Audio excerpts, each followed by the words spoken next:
인사드리겠습니다. 안녕하십니까?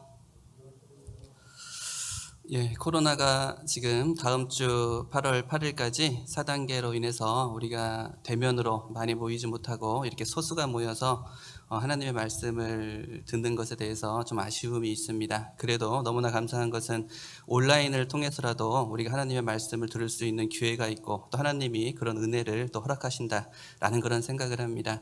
지금 이 강당에는 소수의 인원이 모여 있지만 온라인으로 우리 의정국교회 모든 형제 자매님들이 참석하실 거라는 생각을 합니다. 제가 전에도 말씀을 드렸지만 하나님의 말씀은 듣는 겁니다. 말씀을 트는 게 아니죠. 그렇기 때문에 지금 말씀 앞에 나온 온라인으로 나온 모든 형제 자매님들이 하나님의 말씀을 들을 수 있는, 단지 틀어놓고 다른 일을 하는 그런 모습이 없으면 좋겠다라는 그런 생각을 합니다. 기도에 앞서서 성경 먼저 볼게요. 마태복음 1장입니다. 항상 읽는 말씀입니다. 마태복음 1장 23절.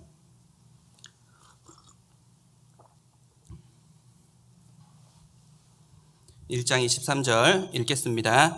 보라, 처녀가 잉태하여 아들을 낳을 것이요 그 이름은 임마누엘이라 하리라 하셨으니 이를 번역한즉 하나님이 우리와 함께 계시다 함이라. 임마누엘의 하나님, 우리와 함께 계시는, 나와 함께 계시는 하나님이십니다. 우리 구원받은 그리스도인이 이 세상을 살아갈 때 가장 필요한 믿음이고 또 우리가 붙잡아야 되는 말씀이 아닐까라는 그런 생각을 합니다.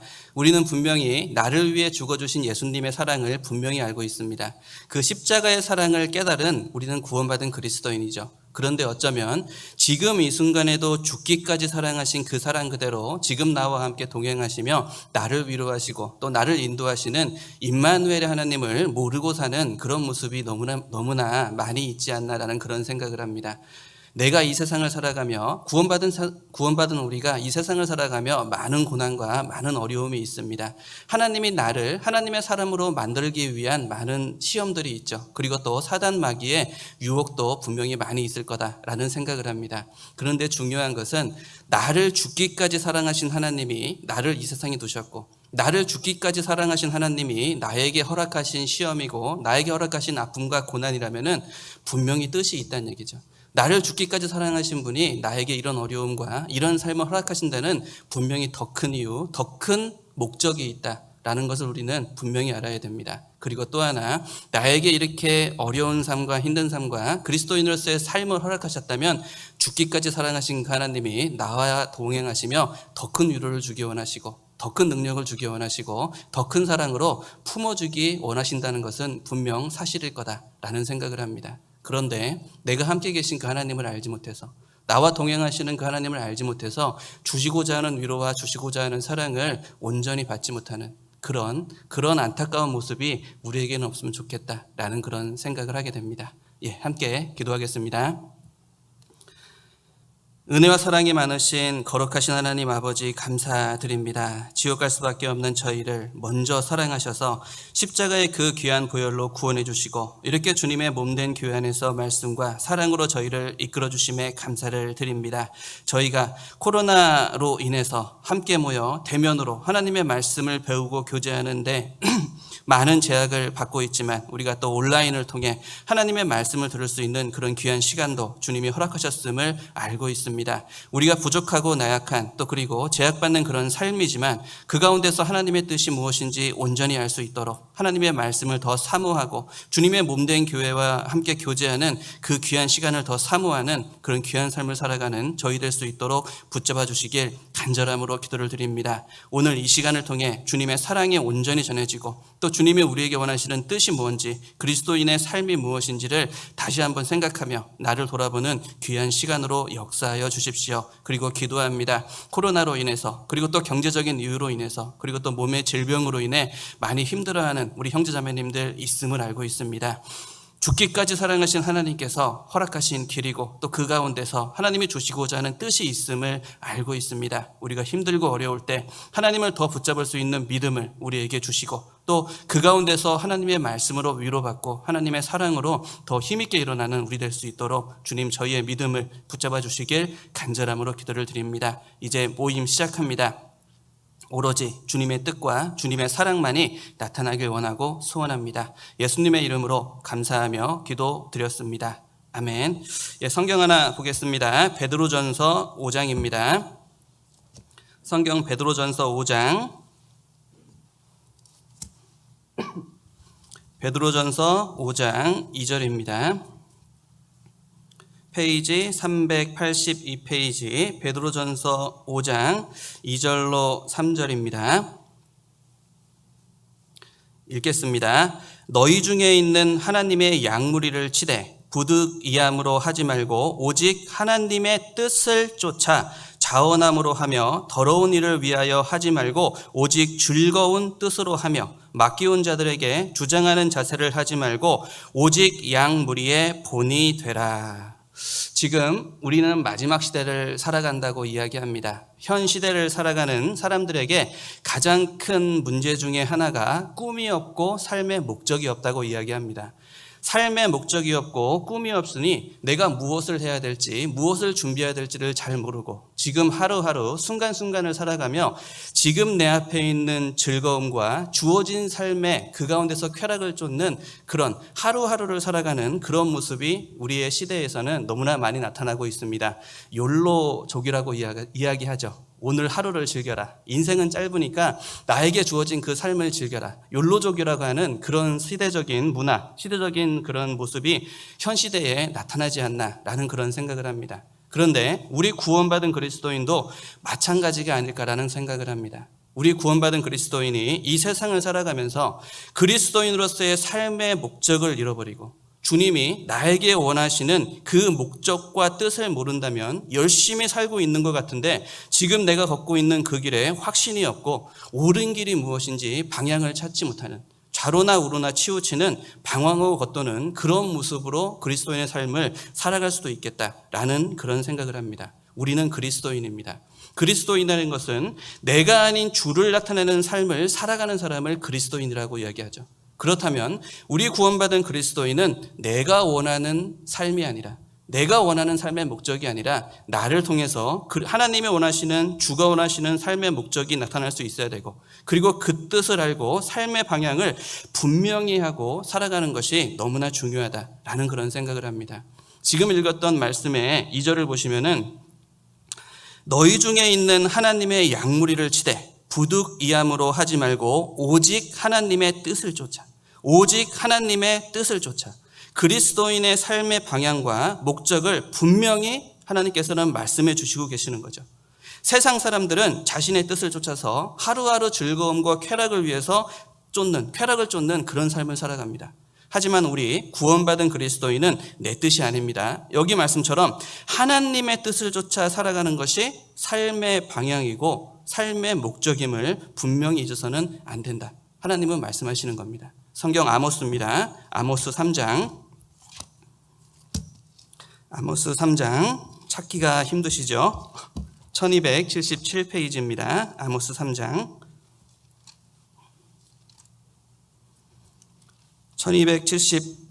1277페이지 아모스 3장 7절입니다.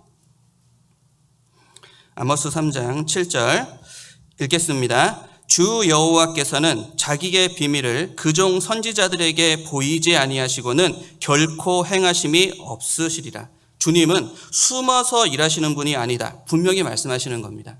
하나님의 모든 계획과 모든 역사는 갑자기 이루어지는 것이 아니라 말씀을 통해서 우리에게 분명히 먼저 보여주시고 그 말씀대로 모든 것이 이루어진다. 하나님이 말씀하시는 거죠. 지금 우리가 겪고 있는 이 코로나 시대도 갑자기 온 것이 아닙니다. 하나님은 성경을 통해서 우리에게 오랜 시간 동안 이야기하셨고 마지막 시대가 되면은 온역이 나타나는 코로나 시대가 있을 것을 우리에게 분명히 말씀하셨습니다. 하나님은 숨어서 일하는 분이 아니란 얘기죠. 모든 뜻을 우리에게 분명히 보여주십니다. 우리 구원받은 그리스도인의 삶을 향한 하나님의 뜻은 이 성경을 통해서 우리가 분명히 알 수 있습니다. 우리 구원받은 그리스도인의 삶을 향한 하나님의 뜻은 기록된 말씀대로 복음을 전하고 영광받기에 합당한 하나님의 사람으로서 세상과 구별되는 것. 구별되는 것이 우리의 삶의 목적이고 하나님의 뜻이다라고 말을 할 수가 있습니다. 마태복음 18장 14절에 보면은 이와 같이 이 소자 중에 하나라도 이뤄지는 것은 하늘에 계신 너희 아버지의 뜻이 아니니. 하나님께서 세상을 향한 모든 사람들을 향한 뜻은 한 영혼이라도 모든 사람이 구원을 받는 것이 하나님의 뜻입니다. 소자 한 명이라도 잃어버리는 것은 하나님의 뜻이 아니다. 한 영혼을 얼마나 귀하게 보시는지, 하나님이 우리를 세상에 두신 목적이 무엇인지를 분명히 알게 하는 그 말씀이다라고 할 수가 있습니다. 성경 요한복음 6장 40절에도 내 아버지의 뜻은 아들을 보고 믿는 자마다 영생을 얻는 이것이니, 예수님은 아버지의 뜻대로 영생을 주시기 위해 이 세상에 오셨고 그 말씀대로 십자가에 죽으심으로써 구원을 이루셨습니다. 세상 모든 사람들을 향한 하나님의 뜻, 복음을 증거하고 모든 사람이 구원받기를 원하는 것이 하나님의 뜻이란 얘기입니다. 그렇다면 우리의 삶의 목적도 하나님의 복음을 전하고 기록된 말씀대로 복음을 위해 살아가는 것이 우리의 삶의 목적이 되고 삶의 목적이 되어야 되고 삶의 방향이 되어야 된다는 것을 분명히 알 수가 있는 겁니다. 그렇기 때문에 우리 교회에 우리 모임에 대해서 보면은 모든 것이 딱 정해져 있죠. 구역 모임을 하든 조모임을 하든 모든 모임은 그곳에서 힘을 얻어서 복음을 전하기 위한, 간증을 듣고 말씀을 들음으로써 구역 모임이란 모임을 함으로써 힘을 얻어서 복음을 전하기 위해서 우리가 구역 모임을 하고 조모임을 하는 겁니다. 주일 말씀을 듣고 수요 말씀을 듣고 필요하다면 수련회를 통해서 말씀을 듣는 이유도 말씀으로 힘을 얻고 말씀으로 하나님의 뜻이 무엇인지 알고 결국은 복음을 전하기 위해서 우리가 그 말씀을 듣고 그 자리에 참여하고 있는 거죠. 교회에서 이루어지는 모든 활동은 복음에 맞춰져 있다는 것을 알 수가 있습니다. 그렇다면 우리의 삶도 분명히 복음을 위해서 복음에 맞춰진 삶을 살아야 된다는 것을 알 수가 있는 겁니다. 개인적으로도 제가 전도인으로 부름을 받고 이호 목사님한테 인사를 드리러 간 적이 있습니다. 근데 이호 목사님이 인사를 갔는데 저한테 이런 이야기를 하시더라고요. 예수님은 너 하나만 있었어도 이 세상에 오셔서 십자가에 죽었을 것이다 라는 그 말씀을 해주시더라고요. 분명히 알고 있는 얘기입니다. 우리가 하나님의 사랑, 예수님의 사랑을 모르지 않죠. 그런데 제가 그때 그 말씀을 딱 듣는데, 그 이야기를 딱 듣는데 저에게 굉장히 큰 가르침이 되었습니다. 분명히 알고 있는 이야기지만 창조주 하나님께서 나 하나를 위해서 이 세상에 오셔서 십자가에 죽으신다? 예수 그리스도가 이 세상에 오셔서 나 하나를 위해서 십자가에 죽으심으로 나를 구원하기 위해서 그 고난을 감당하신다? 그렇다면 내가 이 세상을 살아가면서 한 영혼을 구원하기 위해서 나의 모든 것을 드리는 것은 절대 손해보는 것이 아니다. 한 영혼이 구원받을 수 있다면 창조주가 나를 위해서 모든 것을 주셨는데, 한 영혼을 구원받을 수 있다면, 구원시킬 수 있다면 내 모든 것을 드리고 할 수만 있다면 정말 내 목숨까지도 드릴 수 있는 그런 삶을 살 수 있다면 그것은 절대 손해보는 삶이 아니고 당연한 것이다 라는 그런 생각을 하게 되었습니다. 성경 고린도 전서입니다. 고린도 전서 9장. 고린도 전서 9장 16절. 273페이지입니다. 고린도 전서 9장 16절로 17절 읽겠습니다.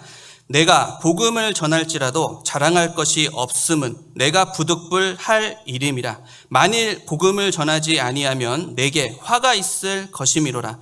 내가 임의로 이것을 행하면 상을 얻으려니와 임의로 아니한다 할지라도 나는 직분을 맡았노라. 그리스도인이 하나님의 복음, 그 사랑을 전한다는 것은 당연하다는 얘기죠. 자랑할 것이 아니란 얘기입니다. 당연한 삶의 목적이 되어야 되고 그렇게 살아야 된다 분명히 말씀하시는 겁니다. 그렇다면은 그리스도인이 이 말씀의 반대로 하나님의 복음을 전하지 못하는 그런 삶을 살아간다면은 부끄러워해야 된다는 얘기죠. 그 모습은 그리스도인으로서 너무나 부끄러운 모습이다. 그리스도인은 복음을 전할 직분을 맡기신 것입니다. 그리스도인의 기도와 삶의 초점은 전도, 복음 전파에 맞춰지지 않아 있다면 하나님의 가장 큰 명령인 그리스도인의 삶의 목적과 방향을 잃어버린 거고, 그리고 죽기까지 사랑하신 그 하나님의 그 큰 사랑을 제대로 알지 못하는 그런 모습이다 라고 말씀을 드릴 수가 있습니다. 하나님의 뜻을 알고 살아가는 것이 너무나 중요합니다. 성경 데살로니가 전서 4장입니다. 데살로니가 전서 4장 4장 3절 331페이지 데살로니가전서 4장 3절입니다. 331페이지 4장 3절부터 6절까지 제가 읽겠습니다. 하나님의 뜻은 이것이니 너희의 거룩함이라. 곧 음란을 버리고 각각 거룩함과 존귀함으로 자기의 안에 취할 줄을 알고 하나님을 모르는 이방인과 같이 세욕을 쫓지 말고 이 일의 분수를 넘어서 형제를 해하지 말라. 이는 우리가 너희에게 미리 말하고 증거한 것 같이 이 모든 일에 주께서 신원하여 주심이니라. 영광 받기에 이 세상을 살아가는 우리 그리스도인에게 하나님이 주신 하나님의 뜻, 하나님의 뜻이 이곳에 또 기록이 되어 있죠. 영원한 영광 받기에 합당한 세상과 구별된 거룩한 삶을 살라고 하나님은 분명히 말씀하시는 거예요. 영광 받기에 합당한 하나님의 사람이 되기 위해서 첫 번째, 세상과 구별되어야 될 것이 무엇이냐면은 음란한 성적인 죄에서 구별되라고 분명히 말씀하시는 겁니다. 지금 읽은 말씀에서 우리가 알 수 있는 것이 있습니다. 음란을 버리고 존귀함으로 자기 아내를 취하고 세욕을 쫓지 말고 한마디로 성적인 이성적인 그런 유혹, 그런 죄에서 구별되는 거룩한 삶을 살라고 말씀하시는 거죠. 구원받은 그리스도인으로서 구별된 삶을 살아가는데 첫 번째가 뭐냐면 이성적인 유혹, 세상에서 성적인 그런 죄에서 성적인 타락에서 구별되는 것을 이야기하는 겁니다. 슬픈 이야기지만 이 세상은 마지막으로 치닫고 있습니다. 마지막으로 치닫으면서 가장 먼저 나타나는 모습이 뭐냐면 성적인 타락이죠. 지금 우리 학교에서는 우리의 자녀들이 동성애를 배우고 있습니다. 그리고 동성애는 보호해줘야 된다는, 오히려 동성애를 세워주는 그런 법을 만들려고 하는 시대가 바로 우리 시대입니다. 그리고 드라마를 보면은 이제는 불륜이 내가 내 남편이가 아니고 내 아내가 아님에도 불구하고 불륜이 사랑이라고 하는, 불륜을 포장하는 그런 드라마가 나옵니다. 남녀 간의 그 고귀한 사랑을, 아내와 남편의 그 고귀한 사랑을 쾌락으로 바꾸어 버리는 성적인 타락인 시대에 우리가 살아가고 있다는 얘기죠. 하지만 우리 구원받은 그리스도인은 분명히 알아야 됩니다. 하나님이 가장 추하게 보시는 죄가 바로 성적인 타락, 성적인 죄라는 것을 분명히 알아야 되죠. 고린도전서 6장 18절에 보면은 음행을 피하라. 사람이 범하는 죄마다 몸 밖에 있거니와 음행하는 자는 자기 몸에게 죄를 범하느니라. 음행, 성적인 죄는 다른 죄와 다른 특별한 죄라는 것을 이야기하시는 겁니다. 다른 죄는 몸 밖에 있거니와 음행하는 자는 자기 몸에게 죄를 진다 그러죠. 무슨 얘기예요? 하나님을 닮은 이 영혼을 썩어 문드러지게 하는 죄가 성적인 죄다. 그렇기 때문에 성적인 죄를 피하고 성적인 죄에서 주의하라 분명히 말씀하시는 겁니다. 구별되라고 말씀하시는 거죠. 성경 디모데후서입니다. 디모데후서 2장 22절. 디모데후서 2장 22절입니다. 자, 여기는 같이 읽겠습니다. 또한 네가 청년의 정욕을 피하고 주를 깨끗한 마음으로 부르는 자들과 함께 믿음과 사랑과 화평을 쫓으라. 청년의 정욕을 피하라고 하나님은 분명히 말씀하셔요. 청년의 정욕의 대표적인 것이 성적인 타락, 성적인 유혹이다라고 생각을 합니다. 성경 히브리서를 보면은 하나님은 죄와 피 흘리기까지 싸우라고 말씀하셨어요. 죄와 피 흘리기까지 싸우라고 말씀하셨는데 유일하게 청년의 정욕은 피하라라고 말씀하십니다.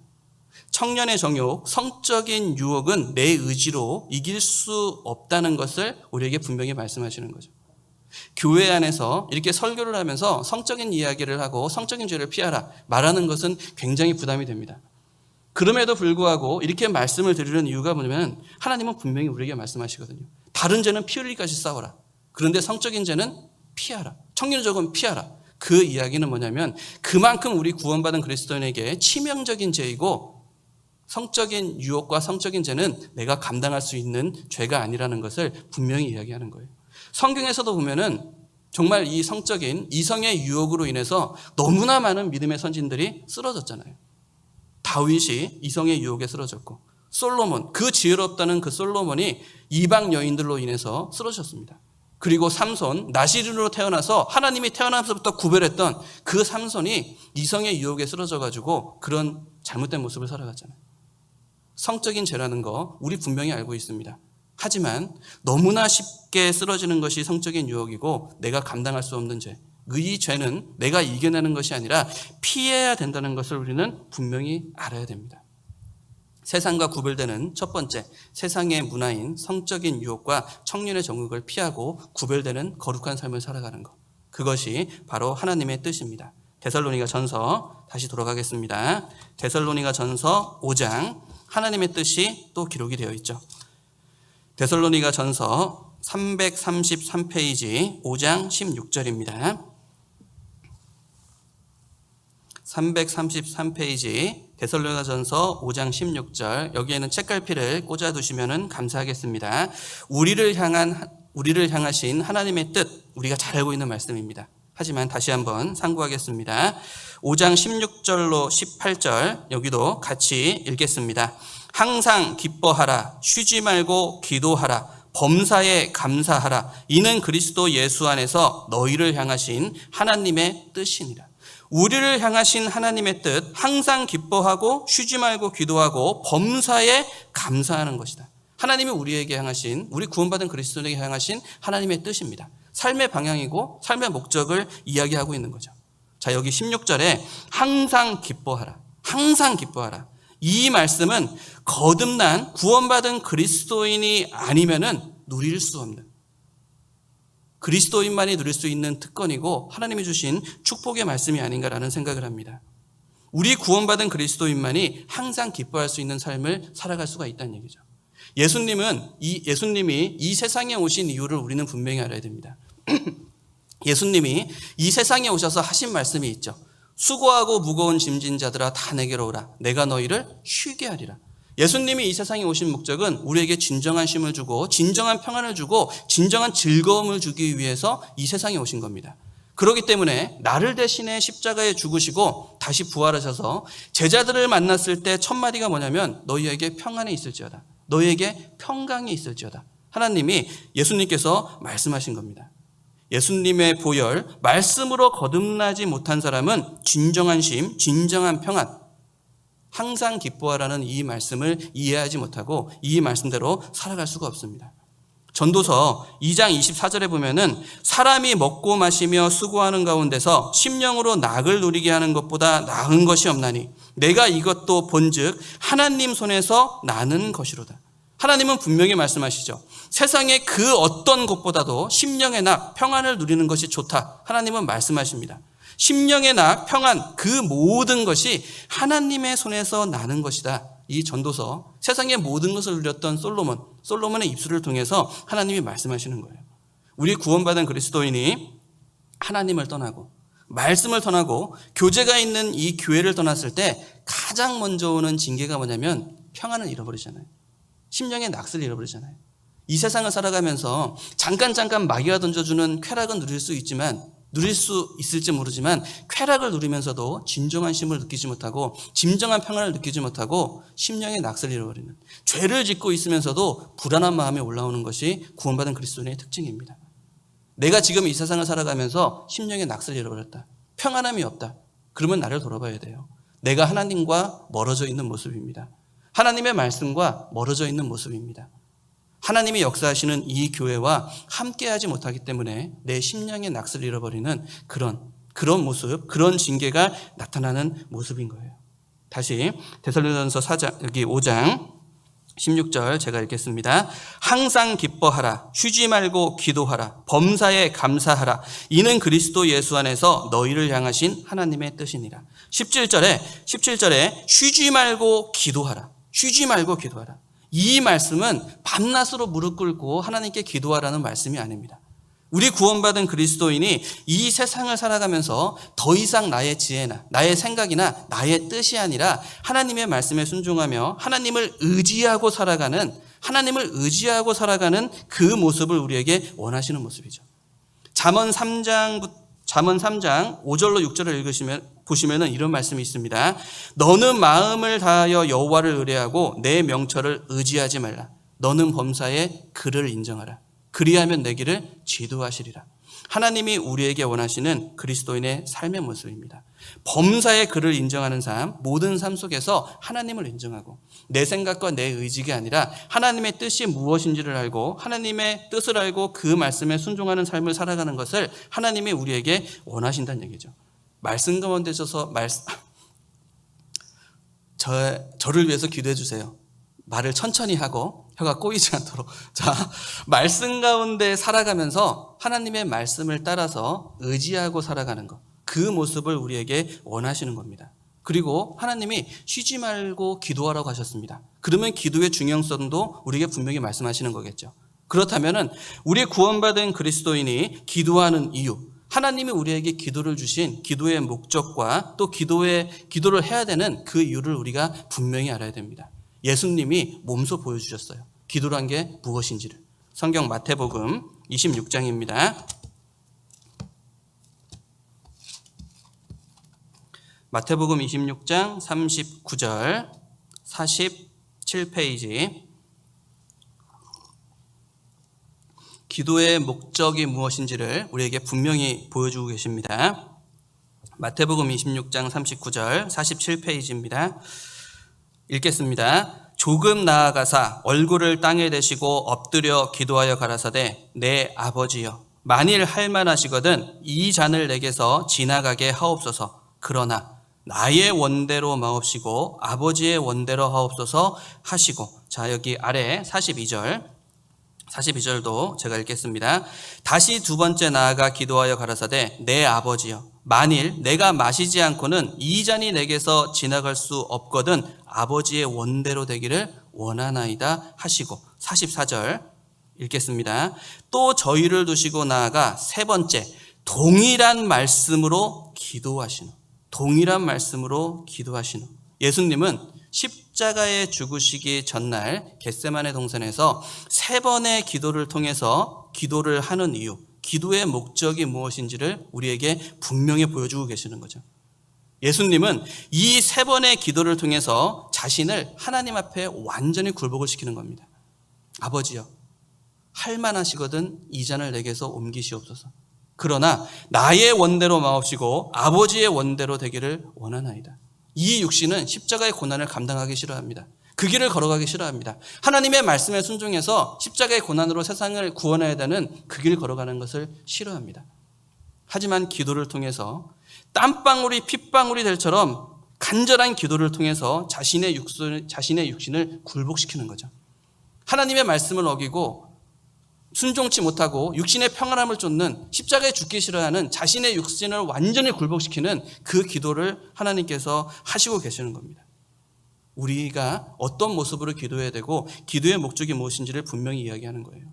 누가복음 17장 5절에도 보시면은 사도들이 주께 여짜오되 우리에게 믿음을 더하소서 하니, 우리에게 믿음을 더하소서. 제자들 역시 자신의 믿음이 약한 것을 알고 예수님께 믿음 더해 주시기를 간구하는 모습이 기록이 되어 있거든요.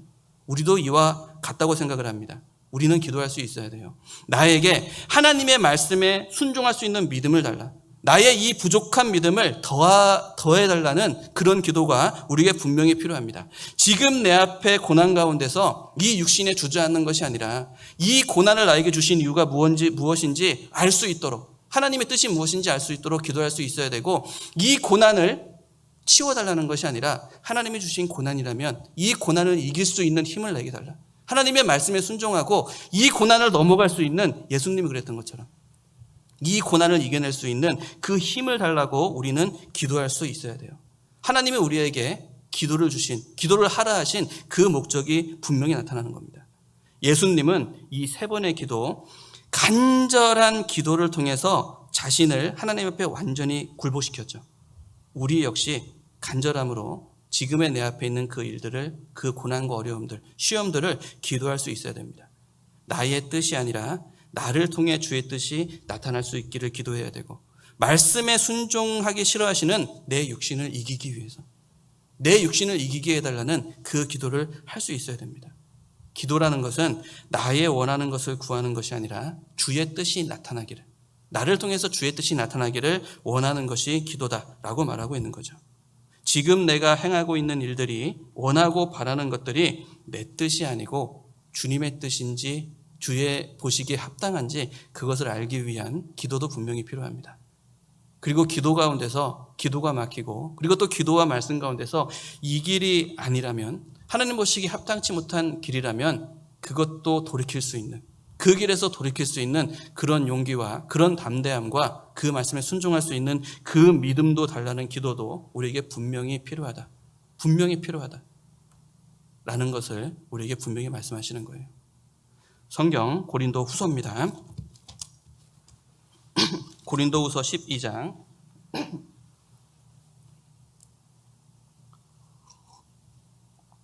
고린도 후서 12장 7절입니다. 고린도 후서 12장 7절. 7절로 10절 제가 읽겠습니다. 여러 계시를 받은 것이 지극히 크므로 너무 자고하지 않게 하시려고 내 육체에 가시 곧 사단의 사자를 주셨으니 이는 나를 쳐서 너무 자고하지 않게 하려 하심이니라. 이것이 내게서 떠나기 위하여 내가 3번 죽게 간구하였더니 내게 이르시기를 내 은혜가 내게 족하도다. 이는 내 능력이 약한 데서 온전하여짐이라 하신지라. 이러므로 도리어 크게 기뻐함으로 나의 여러 약한 것들에 대하여 내가 자랑하리니 이는 그리스도의 능력으로 내게 머물게 하려 함이라. 10절 같이 읽겠습니다. 그러므로 내가 그리스도를 위하여 약한 것들과 능욕과 궁핍과 핍박과 곤란을 기뻐하노니 이는 내가 약할 그때에 곧 강함이니라. 사도 바울은 자신의 가시, 육체의 가시를 버리기 위해서 예수님과 같이 하나님께 간절함으로 3번 하나님께 기도를 드렸습니다. 아마도 사도 바울은 자신이 생각하기에 하나님의 복음을 전하고 형제매를 만나고 교회를 세우는데 지금 내가 가지고 있는 이 가시들, 안질이 있었다 그러잖아요. 그리고 사람들, 형제매를 만났을 때 허물이 되는 모습, 그 형제매들이 나를 보면서 힘들어하는 모습이 그 바울 자신에게 있었다고 이야기했습니다. 그렇기 때문에 사도 바울은 내가 복음을 전하고 하나님의 뜻을 나타내는데 내가 갖고 있는 이 허물들, 이런 어려움들, 이런 가시들이 방해가 된다고 생각을 한 거죠. 그래서 하나님께 3번 간절함으로 기도를 드렸습니다. 근데 하나님께 3번 간절함으로 기도를 하면서 사도 바울이 깨달은 것, 하나님이 주신 뜻은 무엇이냐면 바로 9절이에요. 12장 9절. 고린도후서 12장 9절입니다. 읽겠습니다. 내게 이르시기를 내 은혜가 내게 족하도다. 이는 내 능력이 약한 데서 온전하여짐이라 하신지라. 이러므로 도리어 크게 기뻐함으로 나의 여러 약한 것들에 대하여 자랑하리니 이는 그리스도의 능력으로 내게 머물게 하려 함이라. 지금의 내 은혜가 내게 족하다. 약하고 육체에 가시가 있는 것이, 고난의 모습이 있는 것이, 육체의 약함이 있는 것이 내게 좋은 것이다. 너에게 좋은 것이다. 하나님이 사도 바울에게 말씀하시는 거죠. 사도 바울이 이야기합니다. 나는 육체의 가시가 없으면 강해지는 것이 아니라 육체의 가시가 있을 때, 내가 부족할 때, 내가 약할 때, 내가 그때 온전해지고 그리스도의 능력이 나를 통해 하나님의 능력이 역사한다. 사도 바울은 3번의 간절한 기도를 통해서 자신에게 있는 육체의 가시, 이 허물, 이 고난이 하나님의 뜻인 줄을 분명히 알았습니다. 그리고 더 이상 이 육체의 가시를 제해달라는 그런 기도를 하지 않게 되는 거죠. 기도 가운데 하나님의 뜻을 알다면 돌이킬 수 있어야 됩니다. 그리고 기도 가운데 하나님이 원하는 모습이 무엇인지 알다면 그곳에 감사하고 나아가는 우리 모습이 필요해요. 기도를 통해서 자신에게 주신 하나님의 뜻을 우리는 알 수 있어야 됩니다. 사도 바울은 얘기하는 거예요. 내가 약할 때 곧 강함이니라. 사도 바울이 하나님께 간절히 기도함으로써 얻은 하나님의 뜻이었습니다. 자, 다시 하나님께서 우리에게 원하시는 기도를 다시 정리해 보면은 고난 가운데서 고난을 피하게 하는 기도가 아니라 고난을 이길 수 있는 힘을 달라는 기도를 할 수 있어야 됩니다. 그리고 나에게 고난이 있음을 원망하는 것이 아니라 고난을 주신 하나님의 뜻을 알게 해달라는 기도가 우리에게 필요한 거죠. 그리고 고난 중에 주님의 뜻을 알았다면 그 뜻을 순종하고 나아가기 위해서 내 육신을 굴복시킬 수 있는 믿음을 더해달라는 그 기도가 우리에겐 분명히 필요한 거예요. 쉬지 말고 기도하라. 이 말씀의 뜻은 하나님 앞에 나를 온전히 내려놓고 내가 아닌 주의 능력을 붙잡고 순종의 길을 걸을 수 있도록 나의 모든 것을 맡기라. 나의 모든 것을 맡기라고 하는 하나님의 그런 뜻, 하나님의 말씀인 겁니다. 다시 데살로니가전서 5장입니다. 333페이지 하나님의 뜻 또 보겠습니다. 데살로니가전서 5장 16절 읽겠습니다. 항상 기뻐하라. 쉬지 말고 기도하라. 범사에 감사하라. 이는 그리스도 예수 안에서 너희를 향하신 하나님의 뜻이니라. 그리스도인의 삶에 가장 중요한 것이 뭐냐?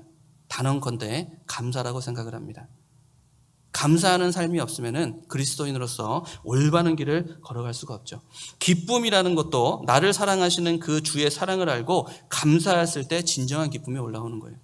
순종이라는 것도 나를 사랑하시는 그 주님의 사랑을 알고 감사했을 때 온전한 순종을 할 수 있고 온전한 봉사를 할 수 있는 것이 맞는 거잖아요.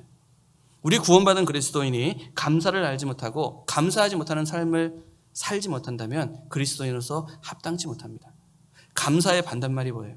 감사의 반대말. 예전에 제가 청년회인가요? 교제하면서 이 말씀으로 교제하면서 감사의 반대말이 뭐예요? 딱 했더니 간파라 누가 그러더라고요. 감사의 반대말은 간파라가 아닙니다. 감을 파는 것이 아니라 감사의 반대말은 불평, 불만, 원망이 감사의 반대말인 거예요. 대부분의 사람들은 이 세상을 살아가면서 항상 불평이 있고 불만이 있습니다. 월급이 적다고 불평하고 집이 가난하다고 불평하고 내가 하는 일은 항상 힘들다고 불평하고 불만하고 내가 가진 것들이 나의 부족함에 불평하고 더 갖지 못해서 불평하고 불만하는 것, 불만을 갖고 살아가는 것이 이 세상 사람들의 삶인 거예요. 하지만 우리 구원받은 그리스도인은 그러면 안 되는 거죠. 우리 구원받은 그리스도인은 하나님이 주신 있는 것에 만족하고 지금 내가 살아가고 있음에 감사할 수 있어야 돼요.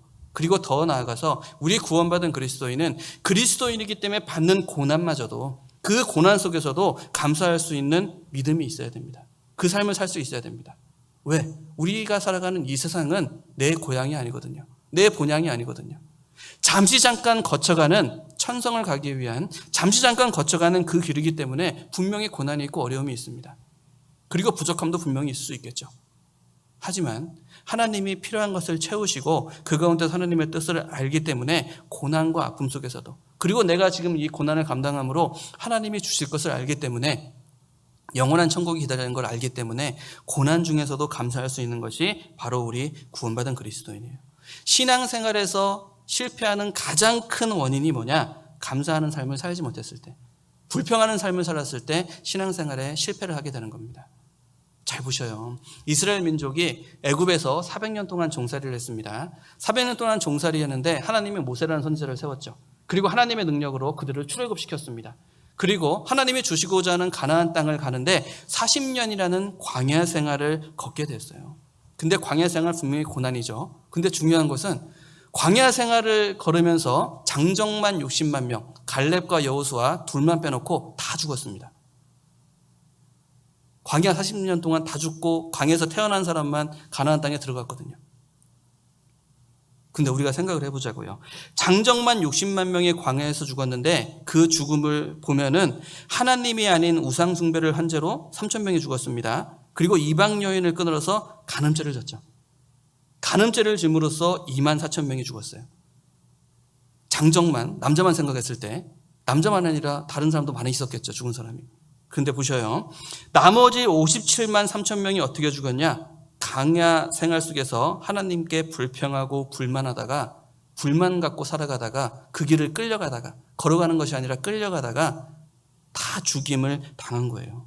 물이 없다고 불평하고 하나님이 주신 만나가 박하다고 불평하고 고라당은 하나님이 레위 족속으로서 귀한 모습으로 세웠는데 하나님이 주신 이 부르신 그 자리가 모세와 아론에 비해서 너무나 비약하다, 너무나 약하다 라고 하다가 죽고 57만 3천 명이 자신의 걷는 그 길 가운데 하나님과 함께하는 그 길 가운데 이 자리에 불평하고 불만하고 원망하다가 그러다 다 죽었습니다. 우리가 잘 생각해 보셔요. 우리 구원받은 그리스도인이 믿음에서 떨어지는 거, 신앙생활 이 믿음에서 떨어지는 것을 보면은 뭐 간음죄를 지거나 뭐 누구를 살인을 하거나 큰 고범죄를 지어서 떨어지는 경우는 극히 드뭅니다. 극히 드물어요. 대부분이 고범죄가 아니라 작은 불만에서, 작은 불평에서, 작은 원망으로 시작해서 작은 오해를 하고, 그리고 또 그 틈이 생기자 마귀가 그 틈을 삐치고 들어오고, 결국은 믿음의 길에서 이 신앙이라는 이 신앙의 삶 속에서 쓰러뜨리게 하는 그런 모습으로 이 길에서 벗어나게 되는 거거든요. 감사하지 못하는 삶, 너무나 큰 죄라는 것, 그리고 너무나 신앙생활에 큰 것이라는 것을 우리는 분명히 알아야 됩니다. 성경 아가서에 보면은 아가서 2장 15절에 우리를 위하여 여우 곧 포도원을 허는 작은 여우를 잡으라. 우리의 포도원에 꽃이 피었음이니라. 하나님께서 작은 여우를 잡으라고 이야기합니다. 교회를 허물고 하나님과 나의 그 사랑을 허물고 믿음 생활을 못하게 하는 핑곗거리를 찾게 하고, 아주 작은 핑곗거리를 찾게 하고 신앙생활을 허무는 작은 죄, 작은 여우, 불평, 불만, 원망, 그런 것들을 우리는 버려야 된다는 얘기예요. 그런 것들을 잡아야 된다는 얘기예요. 감사치 못하는 삶을 살아가는 것이 믿음의 길에서 벗어나는, 떨어지게 하는 큰 잘못된 모습이라는 것을 우리는 분명히 알아야 돼요. 성경 야고보서에서도 보면은 욕심이 잉태한 즉 죄를 낳고 죄가 장성한 즉 사망을 낳느니라.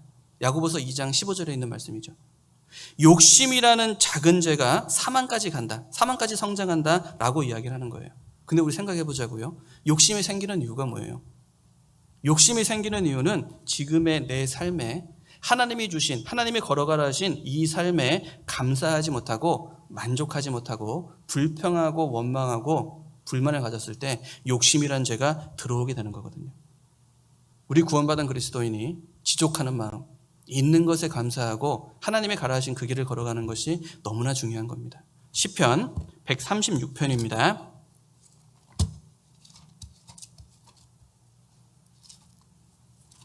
시편 136편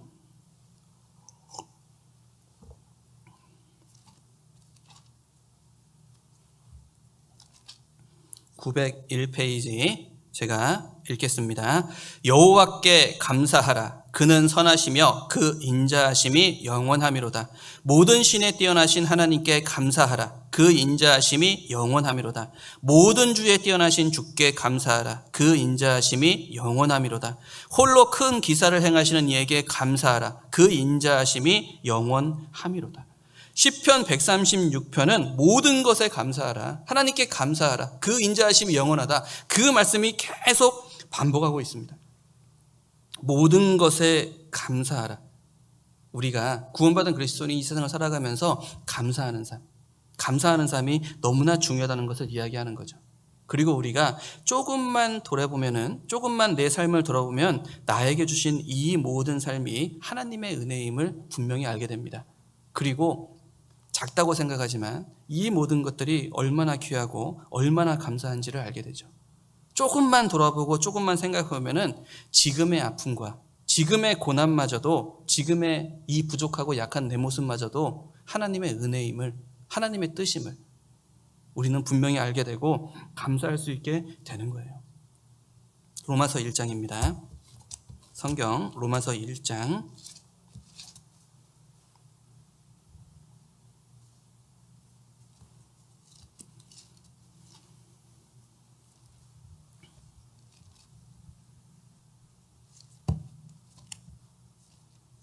로마서 1장 20절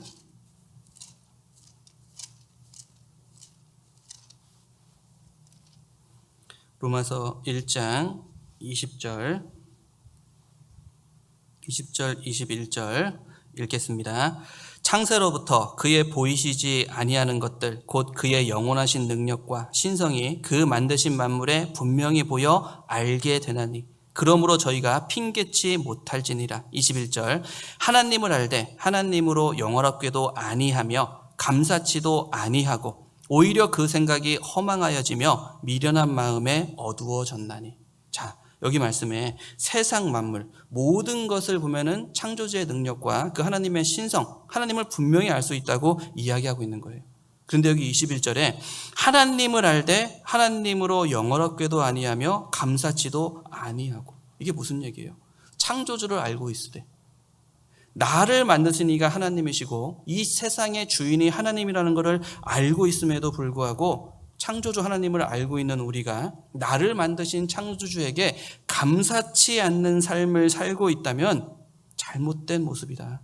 잘못된 모습이다라고 분명히 이야기하고 있는 거죠. 피조물이 창조주에게 감사치 못한다는 것은 정말 잘못된 모습입니다. 지금 우리가 살고 있는 시대에 감사를 모르는 시대죠.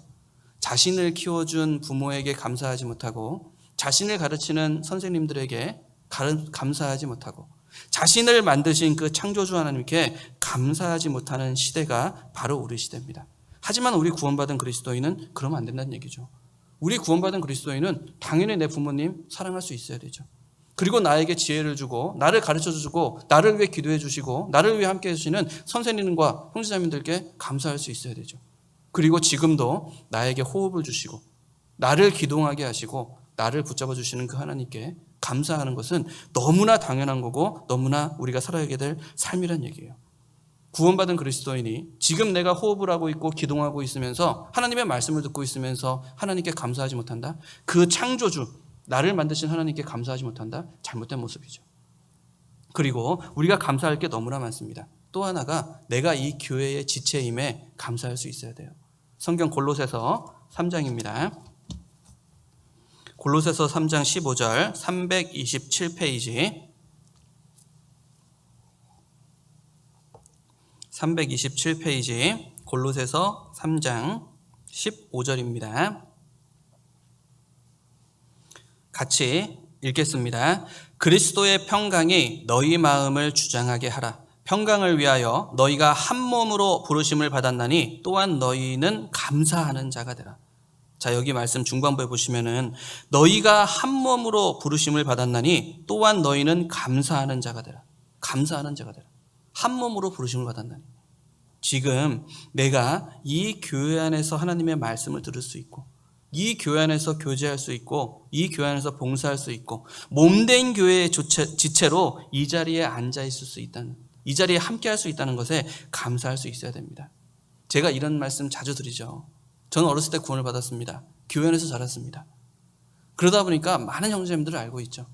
정말 어렸을 때 같이 기도하고 같이 봉사하고 같이 꿈을 꾸던 많은 형제자매들이 있었습니다. 많은 동역자들이 있었어요. 근데 지금 이렇게 돌아보면은 그 많던 형제님들, 그 많던 자매님들, 같이 말씀을 배우고 같이 묵상을 하면서 꿈을 키웠던 그 많은 동역자들이 이 교회 안에 없는 분들이 너무나 많아요. 그런데 내가 지금까지 이 교회 안에서 믿음을 지키고 있고 하나님의 교회 안에서 말씀을 듣고 있고 이 몸된 지체에서 떨어지지 않고 함께하고 있다? 너무나 큰 은혜죠. 너무나 큰 감사인 겁니다. 내가 잘해서 내가 열심히 해서 이 교회에 붙어 있다? 저는 그렇게 생각을 안 해요. 하나님이 붙잡아 주셨습니다. 많은 형제자매들의 기도가 있었습니다. 이 몸된 지체된 형제자매들 예수 그리스도가 나를 붙잡아 주셨어요. 근데 내가 이 교회 안에서 하나님의 말씀을 듣고 지체로 있는데 감사하는 삶을 살지 못한다? 그거는 정말 합당치 못한 모습이다. 정말 합당치 못한 모습이다. 우리는 생각을 해야 됩니다. 그리고 또 하나가 내가 이 교회 안에 머물고 있으면서 하나님의 교회를 위해서 복음을 위해서 함께하며 봉사할 수 있다. 순종할 수 있다. 헌신할 수 있다. 너무나 감사한 겁니다. 제가 이것도 자주 말씀을 드리죠. 정말 내가 구원받았다는 것은, 우리가 구원받았다는 것은 기적 중의 기적입니다. 만약에 내가 조선시대에 태어났다고 해보자고요. 구원받을 수 있었을까? 그 많은 시간 중에 이 시간대에 우리가 태어났습니다. 그리고 만약에 내가 이 대한민국이 아니라 미국이나 북한이나 일본에 태어났다고 생각해 보자고요. 구원받을 수 있었을까? 더 나아가서 지금 내가 사는 이 집이 아니라 옆집 아들로 태어났으면 내가 구원받을 수 있었을까? 아마 어려울 거라고 생각을 해요.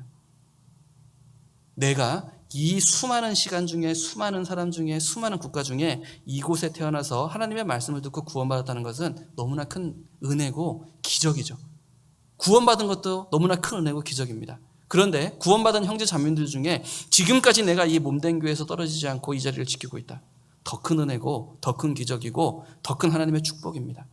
그런데 이 교회에 모여있는 무리들 중에서 내가 하나님의 복음을 위해서 몸된 지체를 위해서 봉사할 수 있는 자리에 있다. 그리고 내가 봉사할 수 있는 것이 무엇인지를 하나님이 나에게 보여주고 알려주고 있다. 정말 큰 은혜고 정말 큰 축복이고 하나님이 나를 택하시고 나를 부르신 목적이라는 것을 우리는 분명히 알아야 돼요. 내가 구원받은 것만으로도 너무나 큰 은혜입니다. 그리고 구원받고 교회 안에 있다는 것도 너무나 큰 은혜입니다. 그리고 교회 안에 있는 내가 하나님의 복음을 위해서 영원한 천국을 위해서 합당한 사람으로 나아갈 수 있는 봉사를 할 수 있는 자리에 있다는 것은 더 큰 은혜고 더 큰 축복이라는 것을 우리는 분명히 알아야 돼요. 그리고 우리는 분명히 알고 있잖아요. 내가 봉사하는 자리에 있을 때, 내가 봉사하고 기도하는 그 자리에 있을 때 하나님의 그 더 큰 은혜와 더 큰 사랑을 우리는 분명히 알게 되잖아요. 베드로후서입니다. 베드로후서 1장. 베드로후서 1장 10절입니다. 385페이지. 베드로후서 1장 10절 읽겠습니다. 그러므로 형제들아 더욱 힘써 너의 부르심과 택하심을 굳게 하라. 너희가 이것을 행한즉 언제든지 실족치 아니하리라. 우리는 분명히 알아야 됩니다. 교회 안에서 봉사하고 기도하고 함께 할 수 있다는 것은 수고가 아니에요. 나의 수고가 아닙니다. 하나님이 주신 기회이고 하나님이 주신 영광 받을 수 있는 그 길을 허락하신 축복이라는 것을 분명히 알아야 됩니다. 봉사를 통해 하나님의 역사에 동참함으로써 영광 받을 수 있는, 하나님 보시기 합당한 내가 될 수 있는 기회를 우리에게 주시는 거예요. 믿음의 역사에 동참할 수 있다는 것은 하나님이 우리에게 특별히 주신 기회라는 것을 분명히 알아야 됩니다. 하나님의 능력이 없어서, 하나님의 무엇이 부족해서 나를 들어서 나를 사용하는 게 아니에요. 이 교회를 세우는 게 아닙니다. 하나님이 나에게 영광 받을 수 있는 기회를 주기 위해 위한 거예요. 그리고 우리가 또 봉사를 함으로써, 우리는 분명히 알잖아요. 봉사를 하고 이 교회 안에서 함께 함으로써 내 믿음을 더욱 굳건히 지킬 수가 있어요. 지킬 수 있다는 거 알잖아요. 우리는 아마 이런 경험이 있을 거예요. 내가 봉사를 하고 있습니다. 찬양대를 하든 교사를 하든 환경미화부를 하든 작고 크든 하나님의 교회에서 하나님께 쓰임받는 귀한 모습으로 봉사를 하고 있습니다. 그런데 어떤 상황으로 인해서 내가 그 봉사를 내려놨어요. 그러면 가장 먼저 쫓아오는 게 뭐예요? 게으름이에요, 게으름. 봉사를 놓자마자 나한테 쫓아오는 것은 게으름이 쫓아오고, 봉사를 놓자마자 나에게 오는 것은 하나님과 내가 멀어진다는 것을 알게 됩니다. 내가 교회 안에서 봉사할 수 있다는 것은 하나님이 나를 더 붙잡아 주시는, 나를 더 굳건하게 세워주신다는 것을 우리는 경험했고 분명히 알고 있잖아요. 하나님의 교회 안에서 봉사하는 그 모습, 봉사의 자리, 봉사가 보여준다면, 그 봉사가 보인다면 그 자리로 나아가는 것은 하나님의 그 큰 사랑과 그 큰 보호하심 안으로, 보호하심 속으로, 보호하심 안으로 들어간다는 것을 우리에게 분명히 이야기하는 거예요. 내가 교회 안에서 봉사를 할 수 있다는 것은 큰 은혜입니다. 하나님과 더 가까워질 수 있고 하나님의 손에 붙잡힐 수 있는, 하나님의 더 큰 은혜와 더 큰 축복을 누릴 수 있는 자리란 얘기예요. 그렇기 때문에 모든 형제 자매님들이 지금에 있는 내 자리에 만족해서는 안 됩니다. 더 큰 봉사로, 더 귀한 모습으로 봉사를 보고 내 눈앞에 해야 될 일이 보인다면 그 자리로 나아가는 그런 모습이 너무나 필요한 거죠.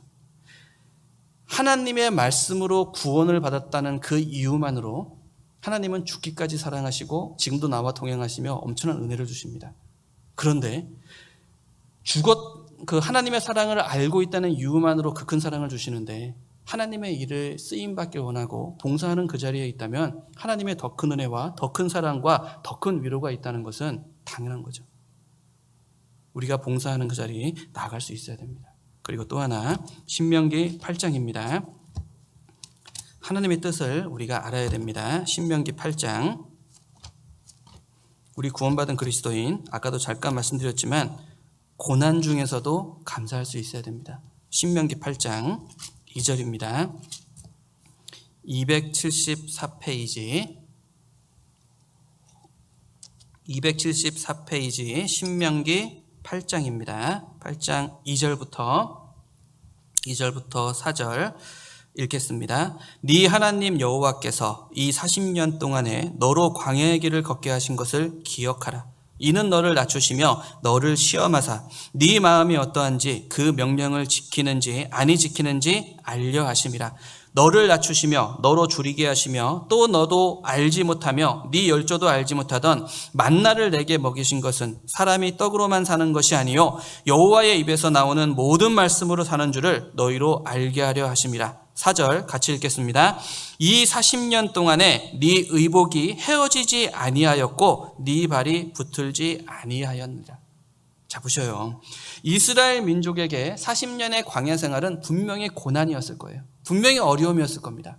그런데 이 40년의 고난이라는 광야 생활이 있었기 때문에 가나안 땅을 정복할 수 있는 하나님의 군대가 될 수 있었던 거죠.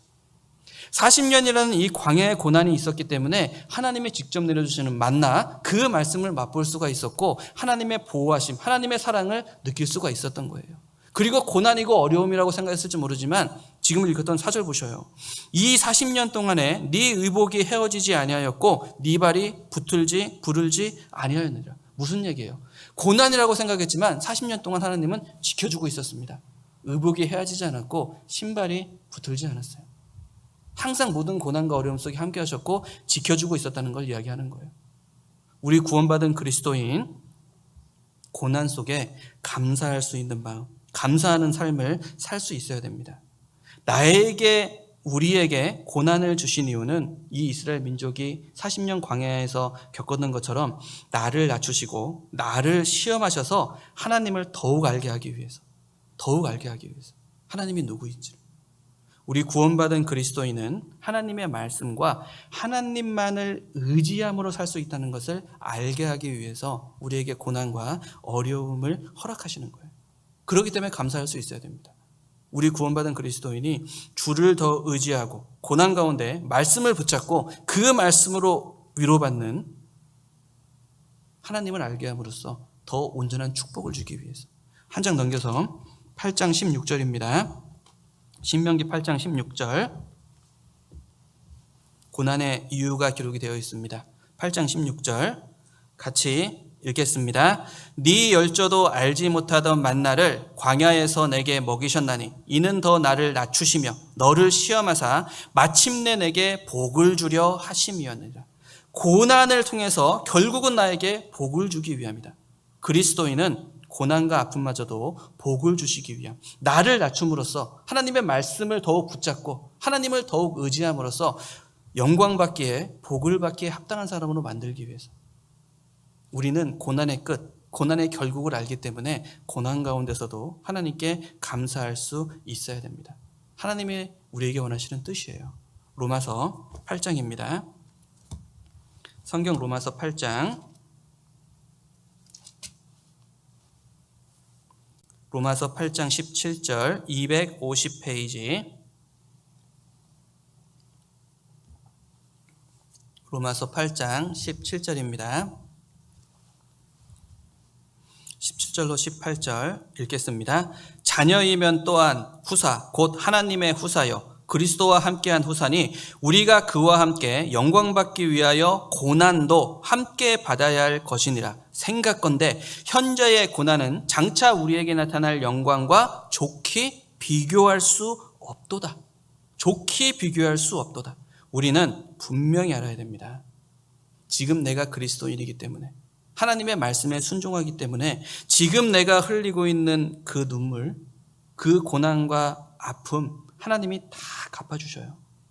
현재 내가 받고 있는 고난은 하나님이 주시고자 하는 영광과 비교도 되지 않는 좋기, 그냥 비교가 아니라 좋게 비교도 되지 않는 하나님의 영광을 주시기 위함이라는 걸 우리는 분명히 알아야 됩니다.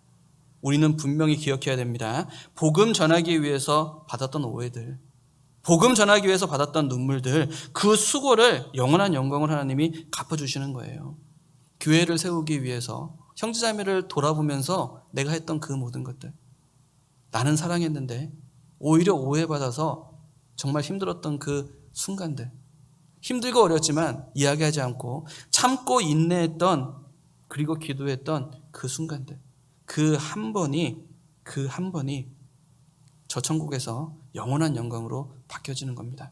그리스도인으로서 살아가기 위해서, 복음을 전하기 위해서 내 것을 드리고 내가 포기했던 그 모든 것들, 그 한 번이 영원한 영광으로 바뀌게 되는 거예요.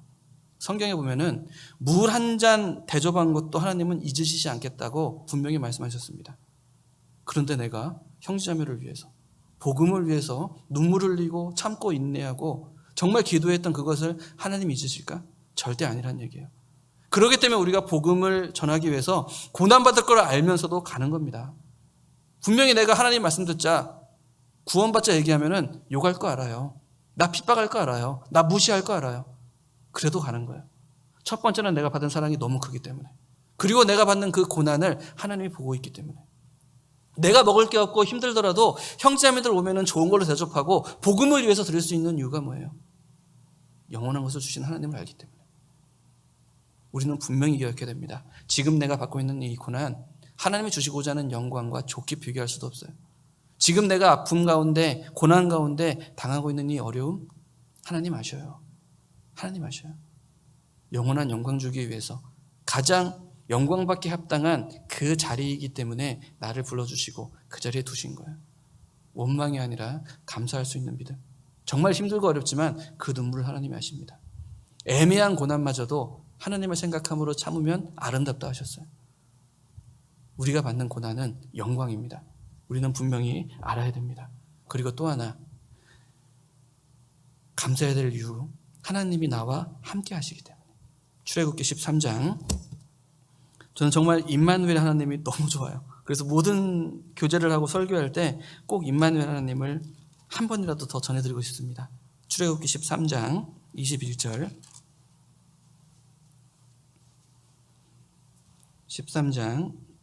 출애굽기 13장 21절입니다.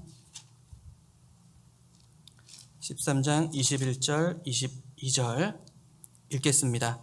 여호와께서 그들 앞에 행하사 낮에는 구름 기둥으로 그들의 길을 인도하시고 밤에는 불 기둥으로 그들에게 비치사 주야로 진행하게 하시니 낮에는 구름 기둥, 밤에는 불 기둥이 백성 앞에서 떠나지 아니하니라. 이스라엘 민족이 고난이라고 생각했던 광야 40년, 그 기간 동안 하나님은 단 한 번도 이스라엘 민족을 떠난 적이 없어요. 낮에는 구름 기둥으로, 밤에는 불 기둥으로 더위와 추위에서 이스라엘 민족을 보호하고 계셨습니다. 그리고 더 중요한 것은 이스라엘 민족이 우상 숭배했죠. 간음죄를 졌습니다. 원망과 불평으로 그 길을 걸어갔습니다. 그런데 중요한 건 간음죄를 지고 원망하고 불평하고 불만 갖고 우상 숭배하는 그 자리에도 구름 기둥과 불 기둥은 있었어요. 하나님이 이스라엘을 향한 사랑, 하나님께서 우리를 향한 사랑은 죽기까지 사랑하는, 절대 변치 않는 사랑이란 얘기죠. 내가 하나님을 떠날지언정, 하나님을 모른다 그러면서 세상을 바라볼지언정 하나님은 나를 버리지 않고 구름 기둥과 불 기둥으로 함께 계셔요. 죽기까지 사랑하신 나를 절대 포기하지 않으셔요. 그 하나님이 나와 함께 계셔요. 그렇기 때문에 우리는 그 하나님을 사랑할 수밖에 없어요. 그 하나님을 감사할 수밖에 없어요. 이 부족하고 이 약하고 이 나약한 나를, 이게 죄 속에 빠져있는, 정말 지금도 죄를 보면은 나아가는 나를, 그럼에도 불구하고 하나님은 포기하지 않으셔요. 그럼에도 하나님은 나와 함께 계셔요. 그 하나님을 내가 사랑하지 않을 수 없고 감사하지 않을 수가 없죠. 동행하시는 임마누엘 하나님, 그 하나님을 우리는 분명히 알아야 됩니다. 그 사랑에 감사할 수 있어야 돼요.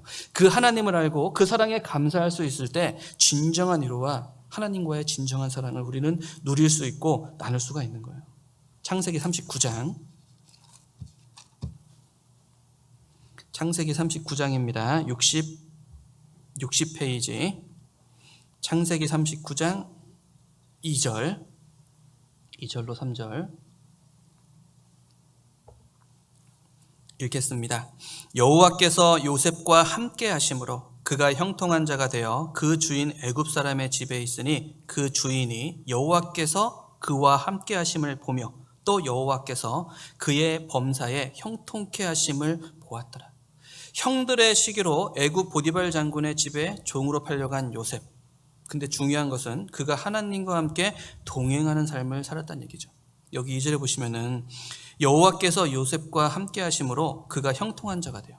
그리고 3절에 보시면은 그 주인이 여호와께서 그와 함께 하심으로 보며 범사에 형통케 하심을 보았더라.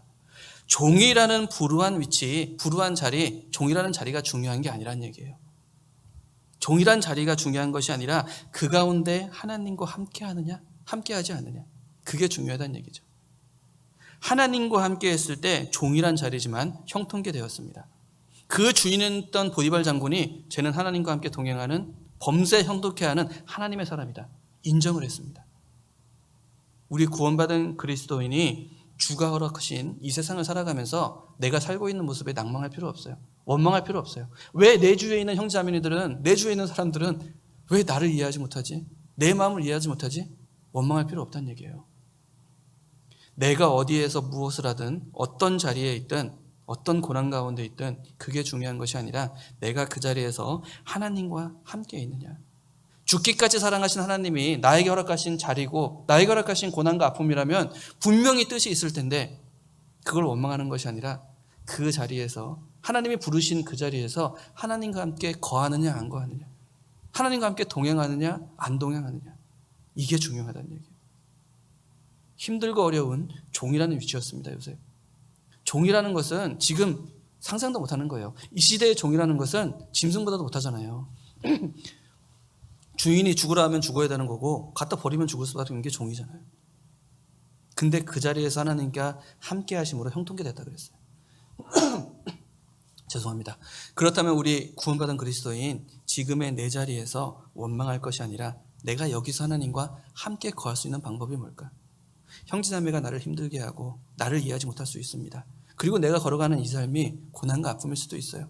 그리고 정말 힘든 얘기지만 정말 내가 힘든 질환이 있을 수도 있어요. 하지만 하나님이 주셨다면 그 뜻이 뭘까? 그 가운데서 하나님과 함께 동행하는 그런 모습이 정말 필요합니다. 그 가운데서 하나님이 더 큰 위로를 주시고 형통케 하였더라. 더 큰 사랑을 주시고, 더 중요한 것은 보디발이 그 요셉을 보고 하나님을 믿었어요. 하나님을 알았어요. 고난과 어려움과 아픔 가운데, 그 가운데 하나님을 의지하고 동행했을 때 나를 통해 하나님의 능력이 나타나는 거예요. 힘들고 어려울 때 신앙생활을 못하는 것이 아니라 그때 더 강하게 복음을 전하고 그때 더 신앙생활을 하고 더 힘있게 살아갈 수 있는 것이 바로 우리 그리스도인입니다. 그렇기 때문에 함께 계신 하나님 붙잡는 게 중요하고 그 하나님께 감사할 수 있어야 돼요. 그리고 또 하나, 출애굽기 3장, 함께 계신 하나님이 너무나 중요하죠. 출애굽기 3장 11절입니다. 출애굽기 3장 11절.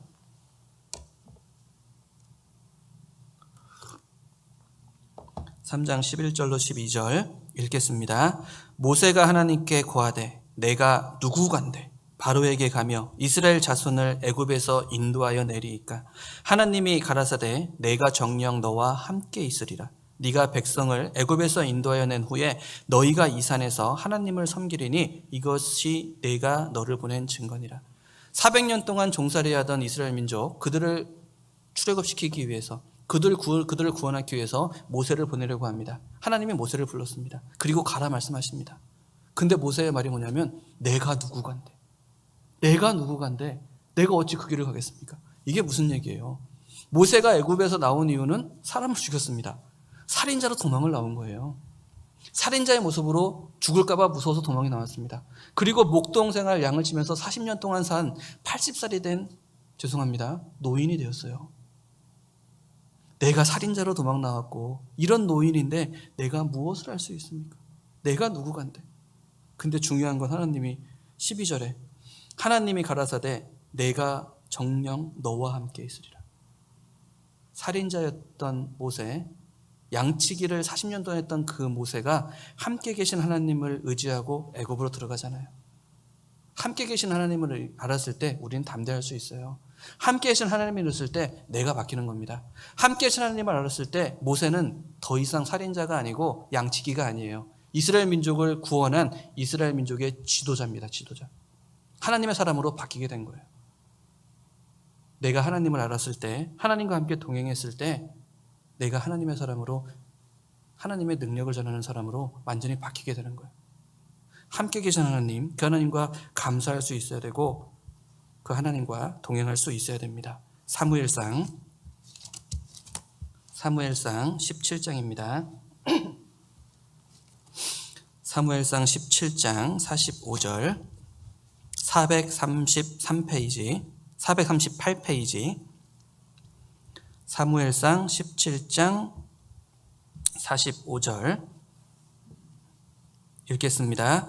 다윗이 블레셋 사람에게 이르되 너는 칼과 창과 단창으로 내게 오거니와 나는 만군의 여호와의 이름 곧 네가 모욕하는 이스라엘 군대의 하나님의 이름으로 내게 가노라. 자, 보셔요.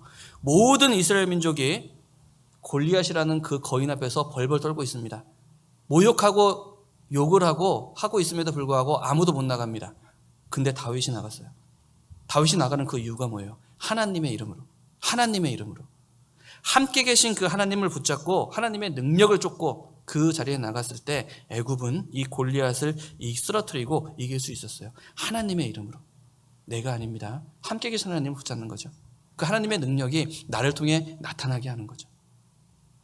그리고 여호수아와 이스라엘 민족이 40년의 광야 생활을 끝냈습니다. 그리고 가나안 땅에 들어갔어요. 근데 우리가 생각해 보자고요. 40년의 광야 생활 동안 이스라엘 민족이 계속 방랑하는 생활을 걸었잖아요. 어떤 전쟁 무기가 제대로 있었을까? 싸울 수 있는 무기가 있었을까? 아마 많지 않았을 거예요. 그런데 이스라엘 민족은 하나님의 말씀에 순종하고 하나님이 함께하고 그 말씀에 순종하고 의지함으로써 여리고성을 시작으로 가나안 땅을 정복하잖아요. 하나님과 함께했을 때, 하나님의 말씀에 순종하고 의지했을 때 우리는 의지했을 때 가나안 땅을 정복한 것처럼 우리 구원받은 그리스도인도 세상과의 싸움에서 세상과의 전쟁에서 이기는 그런 모습, 힘 있는 모습으로 살아갈 수가 있는 겁니다. 예수님의 제자들, 믿음의 선진들 모두가 함께 계신 하나님을 의지하고 순종함으로 순교라는 그 죽음 앞에서도 자신의 믿음을 지킬 수가 있었던 거예요. 순교라는 그 죽음 앞에서도 하나님의 복음을 증거하고 전할 수가 있는 거예요. 지금 이 시간에도 우리 선교사님들과 많은 형제님들이 그렇게 살아가고 있잖아요. 이번에 소식 들으셨겠지만은 한 선교사님이 코로나 걸려가지고 정말 급박하게 우리나라 다시 넘어와가지고 치료하시고 계시고 또 그 가족도 하고 계시고 그럼에도 불구하고 선교사님들 들어온다는 분 한 분도 없어요. 복음 전하고 있잖아요. 함께 계신 하나님을 의지하기 때문에 지켜줄 것을 알기 때문에 그리 아니하실지라도 복음을 전하는 것이 당연하기 때문에 함께 계신 하나님을 알고 우리가 그렇게 힘있게 살아갈 수 있어야 됩니다. 성경 시편 126편 5절에 보면은 우리가 잘 아는 말씀입니다. 시편 126편 5절에 보면은 눈물을 흘리며 씨를 뿌리는 자는 기쁨으로 거두리로다. 눈물을 흘리며 씨를 뿌리는 자는 기쁨으로 거두리로다.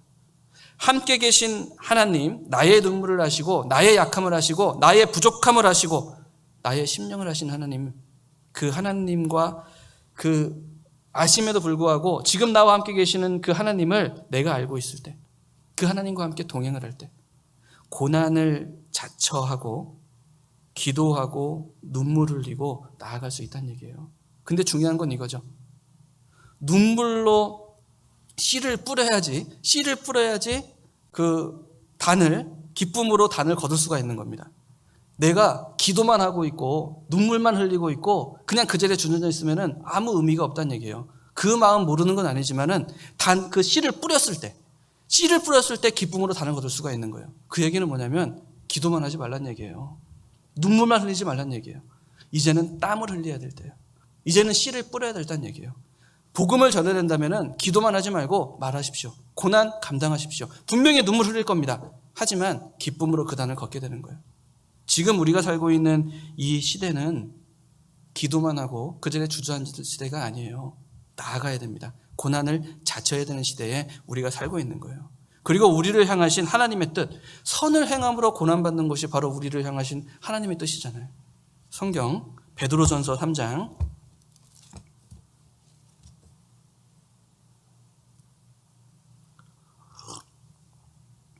베드로전서 3장 17절입니다.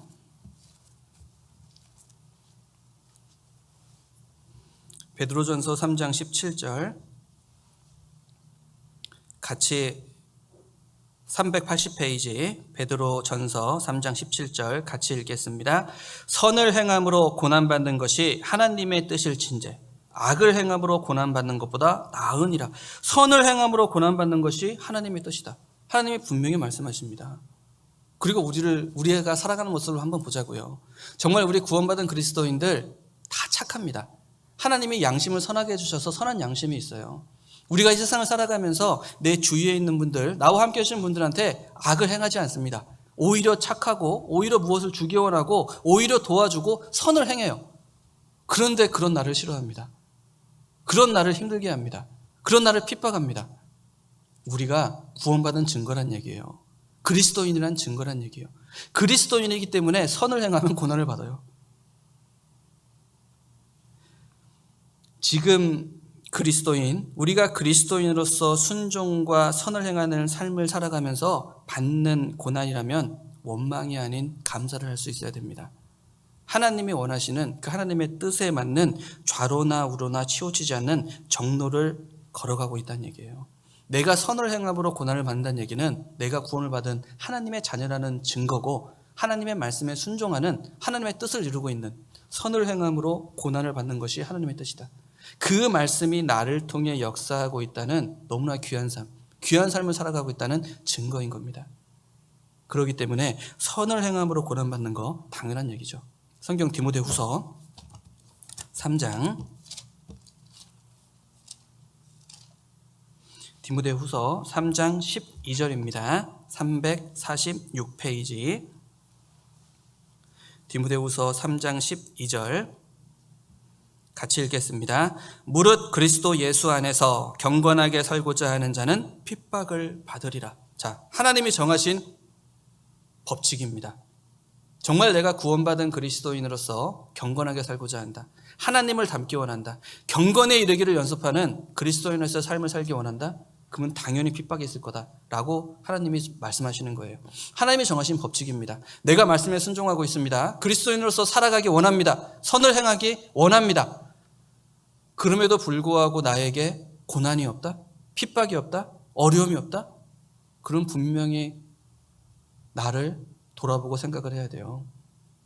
그리스도인이 경건하게 살고자 함에도 불구하고 핍박이 없는 것은 딱 두 가지 이유밖에 없습니다. 죄송한 얘기지만 내가 혹시 구원받은 그리스도인으로서의 신앙생활을 하는 것이 아니라 구원받지 못하고 종교생활을 하고 있는 거예요. 그렇기 때문에 하나님은 분명히 핍박이 있다고 했는데도 불구하고 난 열심히 산다고 하는데도 나에게 핍박이 없다? 신앙생활이 아닌 종교생활이기 때문에 내 구원을 다시 한번 돌아보는 그런 모습 진짜 필요합니다. 그리고 또 하나가 구원받았음에도 불구하고 세상과 타협하는 경건하게 사는 모습이 아니죠. 세상과 타협하는 그냥 그럭저럭 여유 되면 말씀 듣고 시간 되면은 교제하고 그리고 좀 물질적인 여유가 있으면 헌금도 한번 해보고 그럭저럭 살아가는 모습이 있을 때 뜨겁지도 않고 차갑지도 않고 뜨뜻미지근할 때 핍박이 고난이 없는 거예요. 근데 하나님은 분명히 말씀하시죠. 성경 요한계시록에 마지막 시대 마지막 교회의 모습 라오디게아 교회를 이야기하면서 뜨뜻미지근한 모습 하나님이 토해내신다 그랬습니다. 그리스도인으로서 살아가면서 고난과 어려움과 핍박이 없다? 나를 돌아보는 그런 모습 정말 필요해요. 로마서 8장입니다. 로마서 8장 28절 로마서 8장 28절입니다. 8장 28절 자, 여기도 같이 읽겠습니다.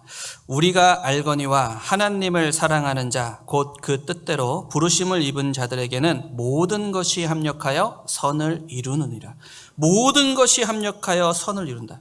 모든 것이라는 것은 즐거움과 평안만을 이야기하는 거 아니죠. 아는 것이 아닙니다. 고난도 있고 아픔도 있고 이 모든 것이 합력하여 선을 이루기 위한 하나님의 뜻이고 하나님의 방법이라는 것을 우리는 분명히 알아야 돼요. 우리 구원받은 그리스도인은 지금의 고난, 지금의 어려움을 보는 것이 아니라 그 고난 뒤에 있을 영광과 지금 이 고난 중에 나를 위로하고 함께 하신 그 하나님을 바라보는 그 믿음이 정말 필요한 겁니다.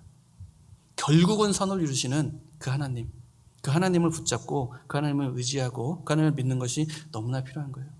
골로새서 1장입니다. 성경 골로새서 1장 24절입니다. 골로새서 1장 24절 1장 24절 골로새서 1장 24절 325페이지 골로새서 1장 24절입니다. 읽겠습니다. 내가 이제 너희를 위하여 받는 괴로움을 기뻐하고 그리스도의 남은 고난을 그의 몸된 교회를 위하여 내 육체에 채우노라. 그리스도의 남은 고난을 내 육체에 채운다. 사도 바울의 간증이죠. 우리 구원받은 그리스도인도 그리스도의 남은 고난을 내 삶을 통해서 채울 수 있어야 됩니다. 예수님은 2000년 전 십자가의 죽으심으로 구원을 이루셨습니다. 그 죽으심으로 이루신 그 구원을 전해야 되는 그 고난이 우리에게 남아있는 거예요. 이 말씀을 따라서 내가 사랑하는 가족들, 내가 사랑하는 지인들, 그리고 온 세계에 복음을 전하는 고난을 우리가 감당을 해야 되고 나의 삶 속에 채울 수 있어야 됩니다. 하나님이 우리 교회를 들어서 세계 선교를 하고 있잖아요. 아무도 부정 못하잖아요. 근데 내가 세계 선교에 관심을 갖지 못한다? 무관심하다? 큰 죄예요, 큰 죄. 그리스도의 남은 고난, 세계 선교를 위한 하나님 하시는 그 고난에 우리가 함께 동참할 수 있어야 됩니다. 복음을 전하는 그 자리에 동참할 수 있어야 돼요. 어떠한 방법으로든 함께 해야 되고 정말 복음 전하는 그 자리에 내가 있을 수 있어야 됩니다. 그리고 예수님께서 십자가의 죽으심으로 몸된 교회의 머리가 되셨잖아요. 몸된 교회의 지체로 우리가 살아가고 있습니다. 그러면 몸된 교회의 지체로서 복음을 전하고 형제자매를 사랑함으로써 이 교회를 굳건하게 완성하는 것이 그리스도의 남은 고난이에요. 우리가 해야 될 마지막 고난인 겁니다. 우리 정말 코로나 때문에 힘들지만 마지막 때일수록 더 모이기를 힘써야 돼요. 정말 마지막 때일수록 하나 되게 하신 것을 힘써 지킬 수 있는, 더 사랑할 수 있는 우리가 될 수 있어야 됩니다. 우리가 코로나 때문에 대면하지 못하지만 핑계대지 말자고요. 라인이라도 교제하고, 안 되면 전화통화라도 교제하고, 어떻게든지 우리는 하나 되기 위해서 교제하고 모이기를 힘쓰고 말씀으로 서로를 위해서 기도하고 말씀으로 교제하는 하나 되는 자리가 너무나 필요합니다. 지금 우리가 살고 있는 시대는 하나 되기를 내가 힘쓰지 않으면은 하나 되지 못하는 그런 시대에 살고 있어요. 하나님은 분명히 말씀하십니다. 마지막 때일수록 더 모이기를 힘쓰고 하나 되게 하신 것을 힘써 지키라. 분명히 말씀하고 있는 거예요. 그리고 예수님께서 십자가의 사랑을 전한 이후에 지금 2000년 동안 지금 교회가 완성되고 있잖아요. 그걸 우리 분명히 알고 있잖아요. 하나님이 2000년 동안 십자가에 죽으시고 성령의 임하심으로 시작된 이 교회가 이제는 마무리할 시점입니다. 마지막에 다 왔습니다. 우리가 그 마무리할 시점에 살아가고 있는 거예요. 그렇다면은 좀 더 사랑합시다. 정말 좀 더 사랑합시다. 좀 더 수고합시다. 좀 더 헌신합시다. 이제는 내가 하고 싶어도 이 마무리가 끝이 나면은 하고 싶어도 못하는 그 시대에 우리가 살고 있는 거예요. 지금 우리가 살고 있는 이 시대는 이게 사투리인지 모르겠는데 그냥 저냥 살아가는 시대가 아니에요. 그냥 저냥 대충 살아가는 그런 시대가 절대 아닙니다. 지금 우리가 살고 있는 시대는 내일부터 열심히 해보지 뭐, 이것부터 해보지 뭐, 이것부터 하고 다음에 열심히 하지 뭐, 미룰 수 있는 시대가 아니란 얘기예요. 지금 내가 사랑할 수 있어야 되고, 지금 내가 헌신할 수 있어야 되고, 지금 내가 순종하는 지금 해야 되는 겁니다. 하나님의 뜻을 알기 위해서 더 말씀에 집중하셔요. 그리고 그 말씀에 더 순종하셔야 돼요. 그 말씀으로 우리가 하나님의 뜻을 알고 그 뜻에 나아갈 수 있어야 됩니다. 그리고 우리가 하나님의 뜻을 알았다면 정말 머뭇거리지 말자고요. 다시 한번 말씀드리지만 담대함으로 순종으로 그 뜻을 이루어야 하는 그 마지막 시대에 우리가 살아가고 있습니다. 요한계시록 22장입니다. 성경 맨 마지막 페이지, 맨 마지막 장, 요한계시록 22장 10절입니다. 맨 마지막 장입니다. 성경 맨 마지막 장, 요한계시록 22장 10절 10절부터 제가 읽겠습니다. 또 내게 말하되 이 책의 예언의 말씀을 임봉하지 말라. 때가 가까우니라. 불의를 하는 자는 그대로 불의를 하고 더러운 자는 그대로 더럽고 의로운 자는 그대로 의를 행하고 거룩한 자는 그대로 거룩되게 하라. 보라, 내가 속히 오리니 내가 줄 상이 내게 있어 각 사람에게 그의 일한 대로 갚아주리라. 나는 알파와 오메가요, 처음과 나중이요, 시작과 끝이라. 마지막 때 주님이 재림하실 때면 재림하실 때가 되면 이런 모습이 나타난다고 하나님께서 말씀하시는 겁니다. 불의한 자는 그대로 불의를 행하고 더러운 자는 그대로 더럽고 의로운 자는 그대로 의를 행하고 거룩한 자는 그대로 거룩되게 하라. 이 말씀이 나와는 상관없는 말일까? 상관없는 말씀일까? 아니라고 생각을 합니다.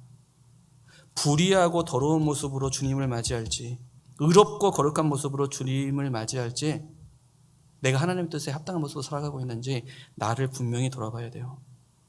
알파와 오메가요, 처음과 나중이고 시작과 끝인 그 주님이 이제 오십니다. 이제 곧 오십니다. 일한 대로 갚아주시겠다 분명히 말씀하셔요. 불의한 모습인지 의로운 모습인지 더러운 모습인지 거룩한 모습인지 있는 그대로 하나님은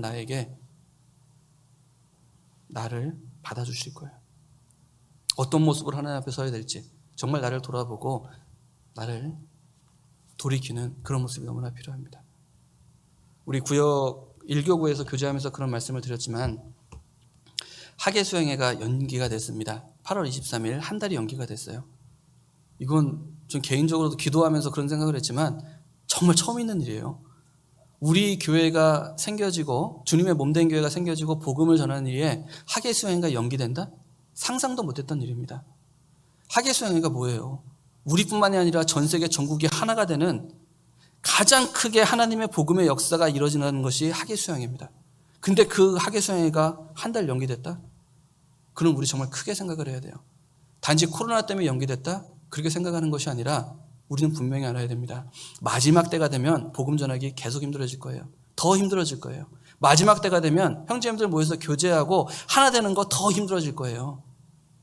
하나님의 역사가 가장 크게 일어나는 이 학예수행회가 한 달이 연기됐다? 분명히 하나님이 우리에게 주시는 경고이면서 축복일 거라고 생각을 합니다. 마지막 시대에 하나님의 역사는 학예수행회까지 연기가 되는 그런 시대에 우리가 살고 있다. 그렇다면 깨어있어라. 정말 깨어있어라. 복음 전하고 하나 되기 위해서 살아가는데 하나님의 뜻을 위해서 살아가는데 대충 살지 말고 학예수행회까지 연기되는 그런 시대라면 정말 깨어있어라. 하나님이 우리에게 주시는 경고일 거예요. 그리고 우리에게 주시는 축복입니다. 만약 7월 19일 학예수행회 했다면 우리 전하지 못하신 분들, 내가 기도하고 있음에도 불구하고 말씀 전하지 못한 분들 정말 많이 있을 거예요. 근데 하나님이 한 달이라는 시간을 줬어요. 마지막 때이기 때문에 이번 기회 놓치지 마라. 정말 네가 기도하고 마음에 두고 있는 그분들에게 정말 이번 기회 놓치지 말고 복음 전해라. 하나님이 우리에게 한 달이라는 시간을 주신 축복이고 기회입니다. 학예수행회가 한 달 연기됐다. 쉽게 생각하지 말고 정말 한 달 연기됐다면 내가 이 한 달을 어떻게 살아야 될까? 이 한 달을 하나님이 허락하셨는데 하나님이 나에게 원하는 뜻이 뭘까? 생각하고 나를 돌아보고 정말 내가 해야 될 일, 사랑하고 전하고 하나님의 뜻을 알고 더 힘있게 살아가는 모습이 필요하다라는 그런 생각을 합니다. 우리 의정부교보는 형제 자매님들 다 힘있게 살아가고 있어요. 저마다 자신의 자리에서 최선을 다하고 살아가는 거 알고 있습니다. 하지만 마지막 때 우리가 조금만 더 수고합시다. 조금만 더 사랑합시다. 그리고 조금만 더 수고하고 조금만 더 사랑하고 조금만 더 이 아픔을 이김으로써 더 큰 사랑과 더 큰 능력과 더 큰 위로와 그 하나님과 함께 더 가까이 동행하는 그 큰 축복을 받는 그런 귀한 삶이 될 수 있기를 정말 원하고 소원합니다. 저도 그렇게 살아가기 위해서 기도하고 정말 노력할 거예요. 기도하겠습니다. 은혜와 사랑이 많으신 거룩하신 하나님 아버지 감사드립니다. 저희를 사랑하셔서 주님의 그 귀한 보혈로 구원해 주시고 이렇게 주님의 몸된 교회 안에서 하나님의 말씀으로 또 우리가 가야 할 길, 나를 돌아볼 수 있는 귀한 시간 허락하여 주심에 감사를 드립니다.